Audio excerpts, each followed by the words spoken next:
नमस्कार, स्वागत, अभिनंदन आप सभी का मौसम तक चैनल पर। मैं हूं देवेंद्र त्रिपाठी। दोस्तों, इस समय देश में मौसम की गतिविधियां बहुत कम हो रही हैं। मॉनसून तो निराश करके गया ही था, उसके बाद भी मौसम में कोई बहुत अच्छा सुधार देखने को नहीं मिला है। यानी कि सामान्य रूप से जितनी वर्षा मॉनसून के बाद मध्य प्रदेश में होती है, या महाराष्ट्र में, या फिर गुजरात और राजस्थान में, हरियाणा, पंजाब, दिल्ली, उत्तर प्रदेश, बिहार, झारखंड में, इन सभी भागों में कम हुई है। और यहाँ तक कि पहाड़ों पर भी, जहां डब्ल्यूडी के चलते अच्छी खासी बर्फबारी हो जाती है अब तक, और कम से कम एक दो बार खबरें तो आ ही जाती हैं कि जम्मू और श्रीनगर हाईवे बंद हो गया बिकॉज ऑफ हैवी स्नोफॉल। लेकिन वो हैवी स्नोफॉल के दिन अभी नहीं आए, जिसमें 3-3 फीट 4-4 फीट की मोटी परत जम जाती है बर्फ की, और उसके बाद ही मौसम ठंडा होता है। हालांकि मौसम ठंडा हुआ है क्योंकि उत्तर पश्चिमी दिशा की ठंडी हवाओं ने उत्तर भारत के मैदानी इलाकों पर, और उत्तर प्रदेश, बिहार, झारखंड, उत्तरी छत्तीसगढ़ और मध्य प्रदेश के उत्तरी क्षेत्रों में, और राजस्थान के तमाम इलाकों पर अपना प्रभाव दिखाया है पिछले 3 दिनों में।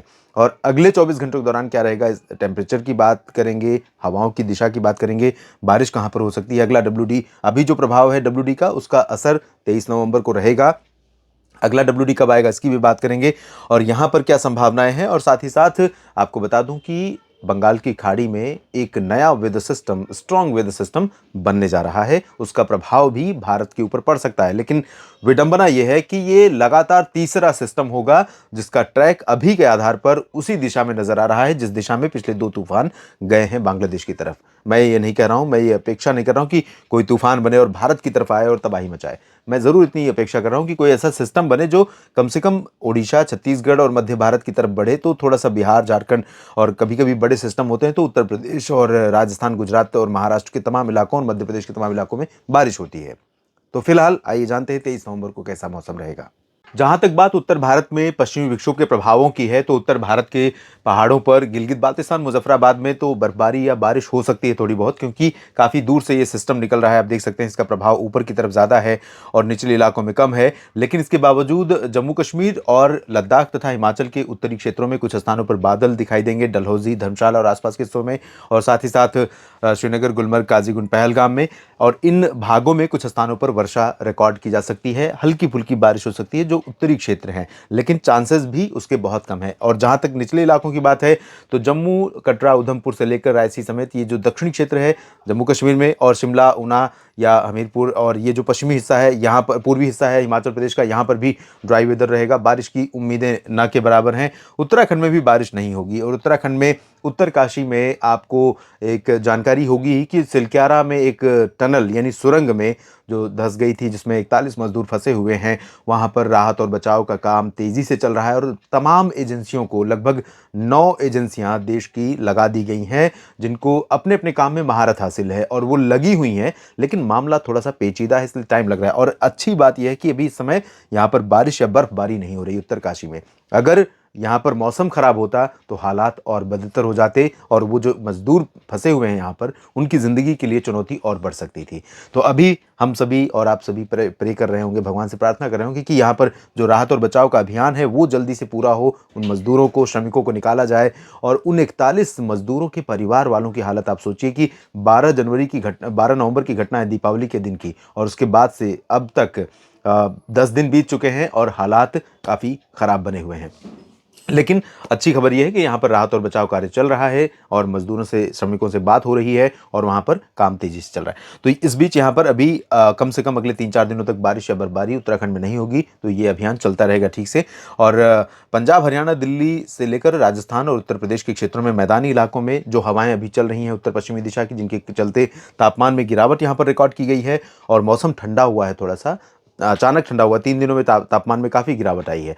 उसमें परिवर्तन आपको दिखाई देगा। उसमें परिवर्तन इसलिए दिखाई देगा क्योंकि जो हवा यहाँ से चल रही थी उसका प्रभाव कम हो जाएगा, और पूर्वी दिशा से हवाएं थोड़ा सा आने लगेंगी, सरफेस पर, सतह पर भी, और हायर लेवल पर भी, ट्रोपोस्फेयर में। तो इसके चलते यहाँ पर अब पोल्यूशन, धुंध की वापसी होने वाली है, और प्रदूषण यहाँ पर बढ़ने वाला है, और थोड़ी सी धूप का असर और ठंडी का असर कम होने वाला है। तो ये स्थिति रहेगी, और बाकी बारिश की उम्मीदें इन सभी क्षेत्रों में नहीं है। ना तो राजस्थान में है, चूरू, गंगानगर, हनुमानगढ़, बीकानेर, जैसलमेर या जोधपुर, जालौर और उदयपुर, डूंगरपुर, भीलवाड़ा, कोटा, सवाई माधोपुर, अजमेर, जयपुर से लेकर बूंदी, बारां, झालावाड़, ये जो उत्तरी क्षेत्र है, अलवर, चूरू, सीकर, इन सभी भागों में ड्राई वेदर बना रहेगा। और उत्तर प्रदेश में भी शुष्क मौसम बना रहेगा। पश्चिम से लेकर मध्य और पूर्वी क्षेत्रों में, बिहार, झारखंड, पश्चिम बंगाल में भी शुष्क मौसम की ही उम्मीदें हैं। बिल्कुल भी बारिश के आसार यहाँ पर नहीं नजर आ रहे हैं। चाहे वो माफ कीजिएगा, पटना हो या फिर वैशाली, दरभंगा हो या किशनगंज, भागलपुर, नवादा, लखीसराय, शेखपुरा और नालंदा समेत गया, बक्सर, कैमूर, भभुआ समेत सिवान, गोपालगंज और मधुबनी, सीतामढ़ी, साथ ही दुमका, देवघर, डाल्टनगंज, रांची, जमशेदपुर समेत पश्चिमी सिंहभूम, पूर्वी सिंहभूम से लेकर धनबाद, झरिया, इन सभी जगहों पर ड्राई वेदर रहेगा। और उत्तर पश्चिमी दिशा की हवाओं का असर थोड़ा सा सुबह के समय रहेगा। उसके बाद धीरे धीरे हवाएं यहाँ पर उत्तर पश्चिमी वाली ठंडी हवाएं कम होने लगेंगी और जैसे ही अरब बंगाल की खाड़ी की हवाएं पहुंचेंगी, टेम्परेचर यहाँ पर थोड़ा सा इंक्रीज कर जाएगा और मौसम में ठंडक थोड़ा सा कम हो जाएगी। पश्चिम बंगाल में भी यही हाल होगा। उप हिमालय पश्चिम बंगाल, सिक्किम और पूर्वोत्तर भारत में ड्राई वेदर के बीच में कोई मेजर चेंज नहीं है मौसम में। ना तो बहुत बादल बनेंगे, ना बारिश की उम्मीदें हैं। हालांकि सिक्किम में और अरुणाचल प्रदेश के सीमावर्ती क्षेत्रों में कहीं कहीं पर बूंदाबांदी या हल्की वर्षा हो सकती है। मध्य भारत के भागों में चलते हैं, जहां पर बारिश का इंतजार काफी दिनों से हो रहा है। और आपके कमेंट्स देखूं तो मध्य प्रदेश में तमाम जगहों से तमाम मेरे मित्र कमेंट कर रहे हैं कि यहाँ पर बारिश का इंतज़ार है, बारिश बहुत ज़रूरी हो गई है। तो आपको बता दूं कि मध्य प्रदेश के कुछ हिस्सों में बारिश होने वाली है। नवंबर महीना खत्म होने से पहले यहाँ पर पश्चिमी मध्य प्रदेश में तमाम जगहों पर वर्षा हो सकती है। गुजरात में भी बारिश आने वाली है, लेकिन अभी 23 नवंबर को फिलहाल ना तो गुजरात में बारिश की उम्मीद है, ना ही मध्य प्रदेश के पश्चिमी भागों में और ना पूर्वी भागों में। छत्तीसगढ़ और ओडिशा के भी उत्तरी क्षेत्रों में अधिकांश स्थानों पर ड्राई वेदर बना रहेगा। दक्षिणी भागों में जरूर कुछ इलाकों में थोड़ी बहुत वर्षा हो सकती है। महाराष्ट्र में जो बदलाव मध्य भारत में आने वाला है, उसका सबसे पहले असर अगर कहीं दिखाई देगा तो मध्य महाराष्ट्र और मराठवाड़ा तथा दक्षिणी कोंकण गोवा में। यहाँ ओडिशा और छत्तीसगढ़ को छोड़ दें तो उसके बाद असर पहुंचेगा बाकी जगहों पर। तो यहाँ पर आपको चंद्रपुर से लेकर के नांदेड़ और बीड़, जालना, हिंगोली समेत सतारा और पुणे, रत्नागिरी, सिंधुदुर्ग, गोवा, इन भागों में बादल आपको दिखाई दे सकते हैं और कहीं पर बूंदें भी पड़ सकती हैं। लेकिन बारिश यहाँ पर कल बहुत अच्छी नहीं होगी। उसके बाद यहाँ पर सिचुएशन फेवरेबल बनेगी और कुछ इलाकों में बारिश शुरू होगी। और इसके बाद दक्षिण भारत के क्षेत्रों में देखें तो यहाँ तेलंगाना में काफ़ी समय बाद बारिश हो रही है और होने वाली है और आने वाले समय में और बढ़ने वाली है। तो हैदराबाद समेत रामागुंडम, खम्मम समेत तमाम जगहों पर वर्षा हो सकती है। आंध्र प्रदेश के तटों से लेकर रायलसीमा तक कई जगहों पर वर्षा की संभावनाएं हैं। इंटेंसिटी और जो बारिश की तीव्रता और दायरा थोड़ा ये कह सकता हूँ वाइड स्प्रेड नहीं रहेगा और बहुत भारी बारिश नहीं होगी, लेकिन बारिश यहाँ पर हो सकती है। उत्तरी आंतरिक कर्नाटक में कहीं कहीं पर हल्की वर्षा संभावित है। धीरे धीरे गडग और रायचूर में भी बारिश यहाँ पर बढ़ सकती है। बाकी तटीय कर्नाटक, केरल और आंतरिक कर्नाटक के दक्षिणी हिस्सों में इंक्लूडिंग बेंगलुरु, मैसूरू, हसन, चित्रदुर्गा और बेल्लारी, इन सभी जगहों पर कई हिस्से ऐसे होंगे जहाँ पर हल्की से मध्यम के साथ कुछ स्थानों पर तेज बौछारें गिर सकती हैं।